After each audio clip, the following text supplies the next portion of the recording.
Hello, welcome to Dungeon Dwellers Podcast. I'm your host, Justin. Today we're reviewing the Super Robot Show, Get a Robo Armageddon. If I got this correct, this is the third Get a Robo show. The first one being Get a Robo and Get a Robo G or Go. This is a 13 episode OVA series. I got my notebook right here. Directed by Yasuhiro Geshi. Studio Brainbase. Character designs by Kenji Hayama. Mecha design by Tetsuo Yamada. Music by Yasunori Iwasaki. Original creators Ken Ishikawa, Go Nagai. You'll know Go Nagai from Devilman, Violence Jack, Mazinger Z. Am I missing any? Those are the important ones. Okay. So yeah, this came out in 1998. It's rated R, 13 episode OVA. I think I said that already. The genre is not just Super Robot Show, but you have elements of horror, sci-fi, and war drama.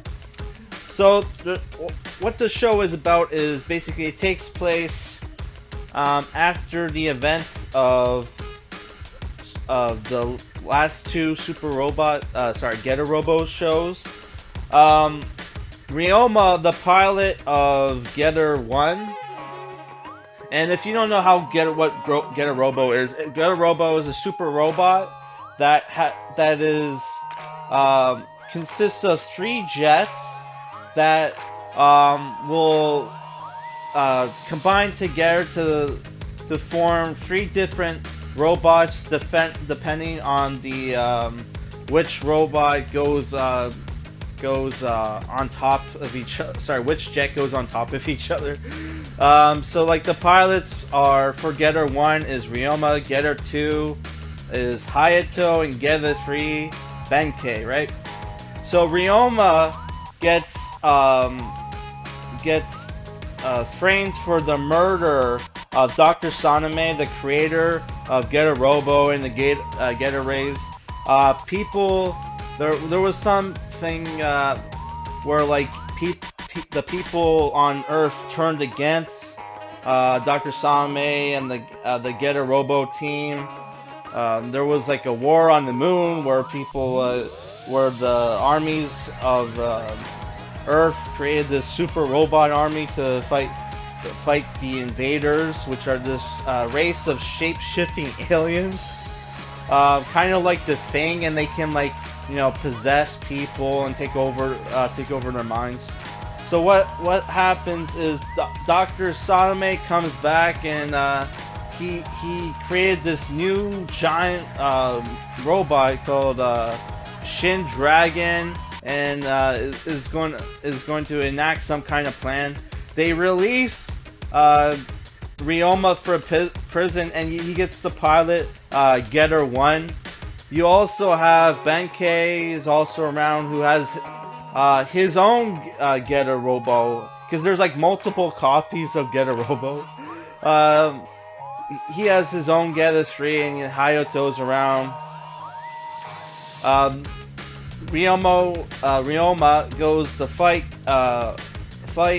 Sadome. The aliens come back, and Sadome has some kind of master plan involving Shin Dragon, right, and Getter Rays.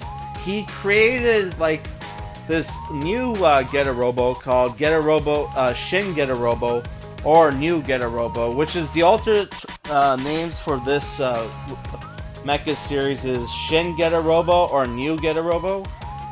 He tried to create these artificial humans made with Getter Rays, but 2 of them got corrupted. So there's only the one now called Go, who's the pilot of Shin Getter Robo.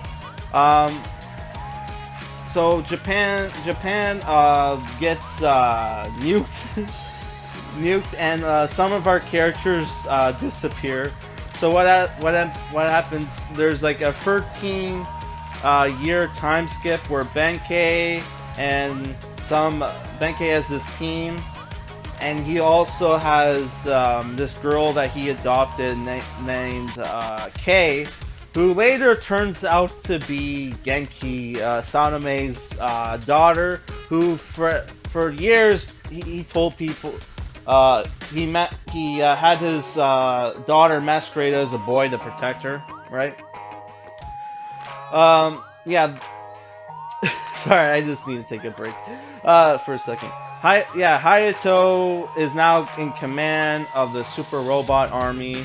The invaders are trying to get control of Shin Dragon, and what ends up happening is Go with Shin Getter Robo joins Benkei's team, and they pilot the Shin Getter Robo together with Go, Kei, and this other character. I think his name was Guy. Let me double check. Yeah, I was correct. Guy Dido, who's also in Get a Robo Go. Yeah, they go on a journey to find the missing Shin Getter Robo. Hayato has army called the Super Robot Army, which he commands with his a battleship cruiser called the Tower, which can also fly. Apparently, it's like this. Yeah, this is this huge brown battleship. It's actually kind of cool later on in the series. Yeah, he wants to destroy it. The aliens want to use Shin Getter for some kind of evil master plan. Ryoma, who everybody thought was dead, comes back and with a new Getter Robo Black, which looks super cool and it's fucking brutal. It has like spikes on its fist, and like he has this like metal guard over the Getter Robo's face. It kind of looks like when he was all bandaged when he was all bandaged up. Yeah, so the show is has elements of horror because of like it's the post-apocalyptic. You have like the alien monsters trying to wipe out humanity so they can take over the planet. Scientists and politicians were like in the UN assembly gets assimilated by the aliens, and they're kind of the villains of the series. The main villains of the series are Stinger. What was the other guy? Stinger. They're not showing me. Let me just double check this. Stinger, Cohen, and possessed Dr. Sanemi. At the end of the show, where our main characters think they killed the bad guys, they go into space and they turn the Jupiter into a sun, and their new base for the invaders. Our characters go into space, have a big epic battle. The new Getter Robo team pilots the new transformed Shin Getter Robo, and the old crew. Sorry, not Shin Getter Robo, Shin Dragon Robo, which also transforms into 3 different forms, by the way. And the old cast pilots the Shin Getter Robo, right? They have this huge epic battle. They're able to destroy Jupiter by combining the powers with Shin Getter Robo and Shin Dragon Robo, where Ryoma creates this giant Getter Beam battle axe and just chops the fucking Jupiter in half. This creates Space Vagina Portal, which is going to threaten the universe. The old cast sacrifices himself to save the universe, and that's the end of the show. At times, it felt like like that's the thing. A lot of super robot shows are episodic, but like this almost felt like a 7-hour movie or whatever. Like 25 episodes. Sorry, 13 episodes would be, right?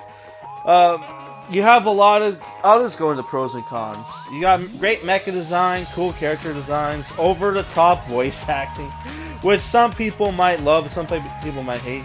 Great action, ultra violence, cool side characters. Like you have this one character, Major Schwartz, who pilots this. It's like this black robot that turns into a bomber. It's actually pretty cool. Pretty cool. Because of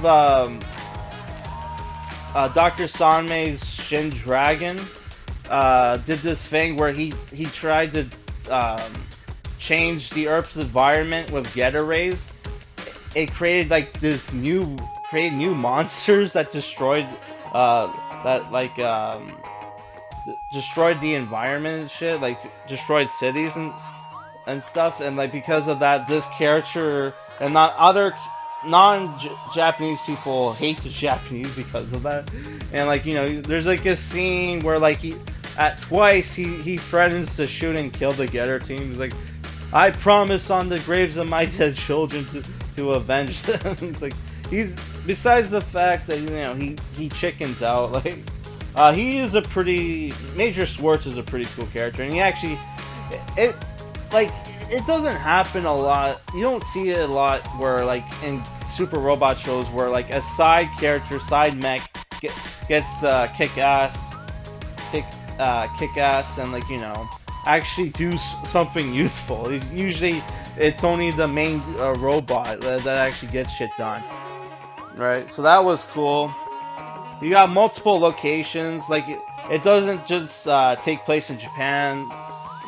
There's episodes when they're Alaska, which of course they're going to be Alaska because of the thing. There's also a battle in New York where you get to see the Black Getter, and it's revealed that we're almost piloting it. You got the Super Robot Army, which I thought was cool, but there was times where their animation was kind of shitty and they didn't really go into detail. Especially with some of the group shots, but I thought that they were pretty cool. Mixes elements of real robot genre, and you got great animation. Though there are times where the animation can be a little like little sideshowy, but that only happens very brief moments. Most of the time, the animation is great. So cons. They mix up. There's like a scene where like Getter Robo 2 and Getter Robo 3 will be on screen together, and you'll have a character say, "There's Getter Robo 2," and "There's Getter Robo 2," and then there was like another scene where the exact same thing happened, but it's like it'll be Getter 3 and Getter 3. It's like there was like no fucking continuity. They keep mixing up the names of the Getter Robos, but that really only happened in the earlier episodes. Though in the later episodes they got their names right. Reuses story points from other Go Nagai series. So there's like a scene in Devilman where Devilman has to fight this like demon turtle, and this demon turtle, every time it would kill and eat somebody, that person's face would show up on the turtle's shell, and like the human's soul is in there. So there's a point in Devilman where like Devilman has to fight this demon, and he finds out that his mom was killed and eaten by this robot, and her face is on the shell. So he uses it. The demon uses his shell as a shield to defeat Devilman. So you have like a scene like that in Getter Robo when they're in Alaska, where the alien invaders merge with this giant mech, and they're all the people they possess. They put their faces on them, and our characters are too like, you know, weak-willed and pussy to kill the invader. So Black Getter Robo shows up and just fucking goes beast mode and beats the shit. Just like kills that robot like super like just it's a very like gory scene, right? So yeah, yeah, I didn't like the fact. I don't like it when writers like reuse shit and like different like stories. Like the biggest offender of this is like, you know, Nicholas Winding Refn for one, and Arthur C. Clarke. I read like 2 Arthur C. Clarke books, which had 2 completely different like story plots, right? And then they both had the same ending, like childhood end, and like 2001: Space Odyssey. They're like the only Arthur C. Clarke books I've ever read, and they both have like the same ending. I'm not even joking. Or I should say similar endings, but yeah, like you like, I don't like it when like people reuse story points for different shows. All right, it annoys me. So you have like the confusing story, which is why I had trouble with this review. Fake character. Yeah, you have like fake character deaths. You have the one guy, like Dr. Sonome. I think you see him die at least 4 times in the show, right? Yeah, that got annoying. But overall, I think this is a great show. Though the problem with Super Robot shows, and Go Nagai especially, where it relies heavily on rule of cool and like over the top, like it's very over the top. So if you're not a fan of rule of cool and over the top stuff, you're probably not going to be a fan of this. You probably want to stick to real robot shows. But I thought this show was pretty great. If you're someone who's like a fan of like Fist and North Star, right, and like Hellsing shit like that, then you would probably like this show. Lots of similarities with those shows. All right, so I'm giving this show a 7.5 out of 10. I really, first time I watched it, I didn't really enjoy it that much, but second time around, I loved it, right? Especially the over the top English stuff, which I think they got like to me it sounded like there's like this British dubbing studio where they'll do like really bad like American accents, but like they'll have like cool voices. So to me it sounded like they used that studio, and that studio did like the RG Veda dubs, Viper Wars. I'm trying to think. They did like dubs for a lot of Yoshiyuki Kawajiri movies. So I think those were the people that dubbed this, but I'm not 100% sure.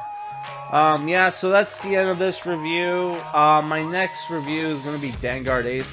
I'm going to put a list of anime shows for you guys to vote on for our next Mecha anime review.